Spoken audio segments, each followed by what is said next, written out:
So the next video in the type study of pigeon, what we are going to see today is endoskeleton, flight muscles and the digestive system of pigeon. When we talk about the endoskeleton, in the external features itself we saw the endoskeleton is nothing but the bones which are hollow here. External is exoskeleton, you have the feathers, here you have the endoskeleton. Here the skeletal system is strong but lightly built. Both the words contradict, right? They are strong but they are lightly built, because here in birds the bone is not filled with bone marrow. Instead it is very light and spongy, and it made up of air. That is, the inside cavity of the bone is filled with air instead of marrow, and hence they have the name called as pneumatic bones. Please remember this terminology, pneumatic bones, for 2 marks or even for objective. Okay, so in birds the bones are pneumatic, which means they are not filled with bone marrow, instead they are filled with air. This basically helps to reduce the weight of the body, which helps the bird to fly in air. The breastbone or the sternum has a broad plate of bone which is produced ventrally into a prominent crest, or it is also called as keel, to which the muscles of flight are attached. You have the forearms or the forelimbs, right? The forelimbs are modified into Z-shaped wings. So these wings are attached to the sternum, which is a broad plate, or called as the keel. Now, when we talk about flight muscles, what is the function of flight muscles? Now, wings are modified forelimbs, right? And the organs of flight. So the musculature of the forelimbs is greatly modified in response to function they perform. So it is not the general muscles present in an animal. Here the muscles are greatly modified to perform the function of flying. So flight is coordinated effort of a number of paired muscles, because when you talk about wings, they are on both the sides, a pair of wings are only present. So it is a coordinated effort of number of paired muscles. So we can see what are the paired muscles which are involved here. The muscles which operate the wings during flight are called flight muscles. The major flight muscles of pigeon are pectoral muscles. So under flight muscles only you have what is called as the pectoral muscles. Now these pectoral muscles are of 2 types, namely the pectoralis major and pectoralis minor. It's very easy to remember. The muscles which help in flight are called as flight muscles. Under flight muscles you have what is called as the pectoral muscles. These pectoral muscles are of 2 types, pectoralis major and pectoralis minor. The pectoralis major muscle is large. As the name goes, it is large, and it's powerful flight muscle which arises from the sternum. We saw here, right? The breastbone or the sternum has a broad plate which is produced vertically into a vertical crest or keel. So to this region only the pectoralis major muscle is attached. Now the contraction of these muscles lowers the wings in flight. So the wings has to go up and down during the flight. So this up and down movement is brought about by the contraction of these muscles. So the pectoralis minor, or it is also called as subclavius, is small and elongated muscles which elevates the wings during the flight. Do you understand now? The pectoralis major brings down and the pectoralis minor brings up the wings. So this is how the up and down movement of the wings take place. Besides the pectoralis, there is another small coracobrachialis muscle which helps to pull the wings down and to rotate the wings during flight.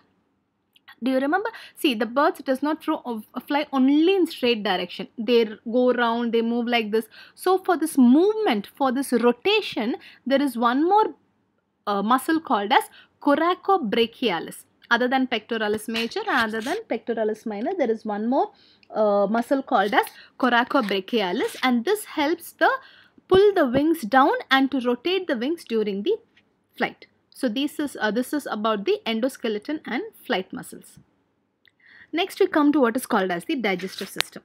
Here the digestive system is a little different because there is no teeth here, right? Because when you talk about the jaws, the upper jaw and the lower jaw, they both are brought out into what is called as beak-like structure.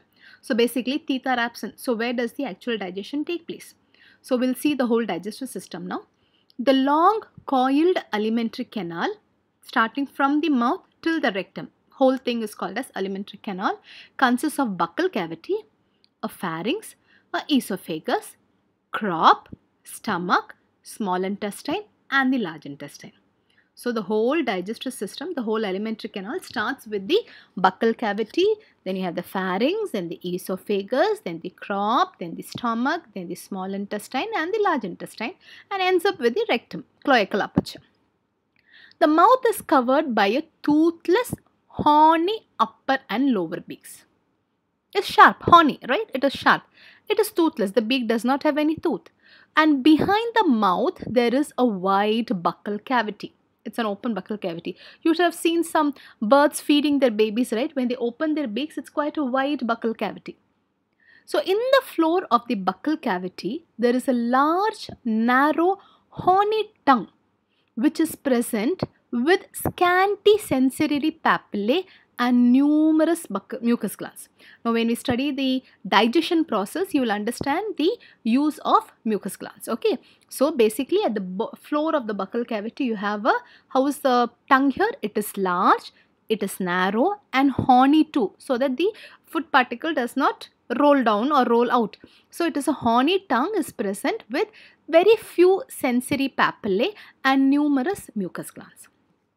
What are sensory papillae? Usually to sense. But here, as the mouth is not going to do much of the digestion, the number of sensory papillae are quite reduced in the tongue. The buccal cavity leads into what is called as the pharynx, which is followed by the esophagus, which enlarges to form a thin walled bilobed elastic sac, the crop. So the buccal cavity leads to pharynx. Pharynx leads to esophagus. This esophagus enlarges to form bilobed elastic sac, the crop. The crop serves as a food reservoir. So when it gets food, it takes in the food and stores it there. Beyond the crop, the esophagus enters the stomach. Now the stomach is differentiated into two parts. One is the anterior glandular proventriculus and posterior muscular ventriculus, which is also called as gizzard. So here the stomach is differentiated into two parts.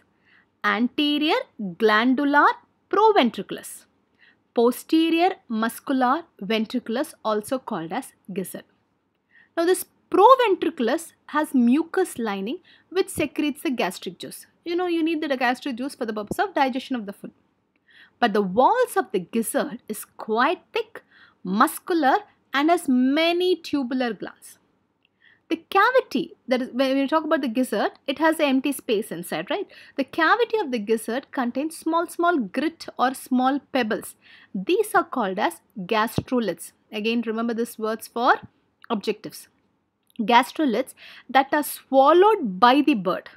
Now these stones help the bird in grinding the food. See, there is no teeth. So basically when it eats all these pulses and grains, that has to be ground, right? So here in the gizzard, you have the small stones which go and stay inside the gizzard, because it's the bird which eats up these stones. So they are settled in the gizzard. So when the food goes inside, it is being ground in the gizzard using these stones which are called as gastroliths. So the gizzard leads to a small intestine which consists of U-shaped duodenum and ileum. You understand? It's a U-shaped duodenum and ileum. So the pancreas lies between the two limbs of duodenum. When you have this U-shaped structure, the pancreas will be in between here and receive three ducts. Duodenum ileum. The pancreas lies between two limbs of duodenum and receives three ducts from the pancreas and two bile ducts from the liver. So this U-shaped duodenum will receive ducts from both pancreas and from liver. The inner lining of ileum contains numerous villi. This is all similar to the next level, which is the mammalian digestive system, right? Numerous villi which help in the absorption. So the ileum continues into large intestine, which is very short and is differentiated into the rectum and the cloaca. This is the general structure of the digestive system. You can see the structure here. While you do for the exam, just draw the center part. Possibly try to draw this bird if possible. So when we talk about the digestive system, we spoke about the beak, right? You have the upper beak and the lower beak, which are basically sharp but devoid of teeth. You have this narrow muscular horny tongue which leads into the buccal cavity, and this buccal cavity leads into the esophagus. The esophagus runs down and form a crop. You can see a bilobed elastic sac-like structure so that it will serve as a food reservoir. This esophagus runs down to form the stomach. The stomach forms the anterior glandular proventriculus and a posterior muscular ventriculus, which is also called as the gizzard. And this comes out as a U-shaped duodenum, and right. So this duodenum has what is called as the ducts from the pancreas and the liver. You can see the pancreas, the green color structure here. Yeah, the pancreas is giving out three ducts inside the duodenum, and the liver gives out two ducts which are called as the bile ducts. You can see here bile ducts. It also has a small spleen here. Now this duodenum continues down as ileum, which is the small intestine. Now inside this only you have a lot of villi, that is the inner membrane is thrown into finger-like projection to increase the area of absorption. So it runs down to form what is called as the large intestine, which is divided into the, now this large intestine has a rectum and the cloaca. In the rectum you have the rectal caeca, and this part is called as a cloaca, is differentiated into three parts, which we'll see in the next slide. See, a pair of small blind pouches called as rectal caeca is present at the junction of ileum and rectum. This is the ileum, this is the rectum. So the junction of ileum and rectum, you have two rectal caeca here. The rectum leads into cloaca, which is divided into anterior copropodium, into which rectum opens, the middle uridium, into which urinogenital duct open, and posterior vestibule or proctodium, which opens to the outside by cloacal aperture. So the cloaca is divided into three parts: copropodium, urodium, proctodium. See, this part of cloaca is divided into, this rectum is entering this cloaca, right? This is called as copropodium. The region where rectum opens into cloaca is called as copropodium. This region where the urinary ducts and the genital ducts will open is called as urodium. And this part through which the cloaca opens outside is called as vestibule or the proctodium. Is it clear? Three parts in the cloaca: copropodium, where rectum opens into cloaca; urodium, where the urinogenital ducts open into the cloaca. The last part is the vestibule, posterior vestibule or the proctodium, which opens to the outside by the cloacal aperture. Now when we talk about the glands, you have the buccal glands, the salivary glands, the gastric glands, you have liver bile, the pancreas, and intestinal glands, which are the digestive glands. They basically enhance the process of digestion in pigeon. There is no gallbladder. Usually in birds, gallbladders are present, but in pigeons, there is no gallbladder. Pigeons produce what is called as milk. It is a cheesy, nourishing secretion which is secreted by both the sexes, the male as well as the female. That's one speciality here. The pigeon produce milk, which is a cheesy, nourishing secretion from both the sexes. It is formed by the degeneration of the epithelial cells lining the crop. It is regurgitated and fed to the young birds. Let me show you the diagram. See, this is the crop. It will have epithelial cells. So these epithelial cells degenerate and form what is called as milk. Now this cheesy liquid will be regurgitated. You know what do you mean by the word regurgitated? What has been taken in is again brought out. That's the reason the mother bird or the father bird, when they open the mouth, the baby birds go and take it from the buccal cavity of the parent. So that is what is called as regurgitation. The milk which is produced in the crop is regurgitated and brought to the buccal cavity, and the baby birds take the food or the milk from that region. Okay, so it is regurgitated and fed to the young birds. The pigeon feeds on grains. Basically, they feed only on the grains.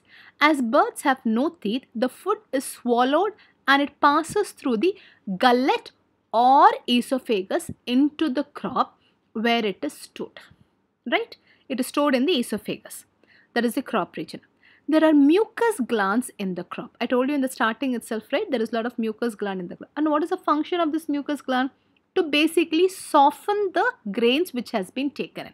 So, the food is softened by being mixed with the mucus and the secretion of buccal glands, which is aided by the warmth of the body. We already have studied that they are warm-blooded animals. So, the body's warmth is, the mucus which is secreted by the mucus glands which is in the crop as well as the buccal gland, and the warmth of the body helps in softening these grains. So, the food then enters the stomach, where it is digested by what you call as the gastric juices, which are secreted in the proventriculus, right? That is from the liver as well as from the, gastric juices are secreted in the glandular proventriculus, the stomach part. The food is crushed in the gizzard now. After the addition of gastric juices in the anterior part of the stomach, which is proventriculus, then the food is pushed to the posterior part of the stomach, which is the ventriculus or the gizzard, and here with the help of the gastroliths the food is masticated. The food is thus reduced to smaller particles and partly digested food passes into the intestine. Now in the duodenum it again mixes with the bile and pancreatic juice and further digestion is affected. Now after which the digested food goes into the intestine or the small intestine, where necessary nutrients are being absorbed and the unwanted food is passed to the rectum and the cloaca and left out. So with this we come to end of the digestive system of pigeon. Next slide or next presentation I'll be sending you about the respiratory system. Thank you girls.